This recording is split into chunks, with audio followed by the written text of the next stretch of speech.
ప్రార్థన అంటే ఆయన అంగీకరించాడంట. ఎంత గొప్ప ప్రార్థన చేసి ఉంటాడు ఆయన.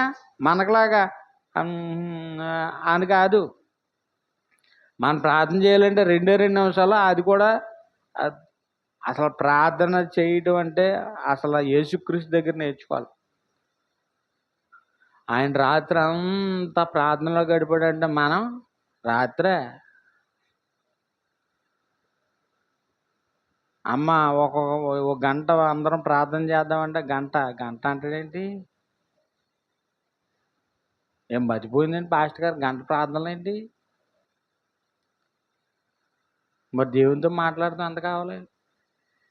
టీవీ అయితే తలకాయ ఎలా పెట్టేసి ఏం జరుగుతుందో అత్తగారు అప్పుడు ఏం చేసిందంటే, కోడలు ఏం చేసిందంటే తలకాయ అందులో పెట్టేస్తారు. టేడే అవి బాగా ఇష్టం.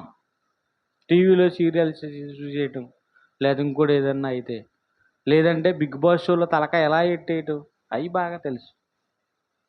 ఒక గంట ప్రార్థన కూర్చో, మొగాళ్ళై ప్రార్థన చేసుకుందాం. గంట ప్రార్థన అసలు మనసు ఇక్కడ నిలబడతాయి కదా. అసలు ఎప్పుడైనా ఆయన సన్నిధిని అనుభవించే కదా. ఆయన సన్నిధిలో నేను ఒక పాడుతున్నప్పుడు ఆయన సన్నిధిలో నా ముందు నా ప్రభువు ఉన్నాడు.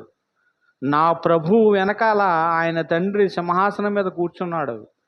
కోట్ల దేవదూతలు నేను మైమరుస్తూ పాడుతున్నప్పుడు అవి చప్పట్లు కొడుతున్నాయి, బోరధ్వనులు చేస్తున్నాయి. ఆ వాతావరణం నీకు ఎప్పుడైనా కనిపించిందా?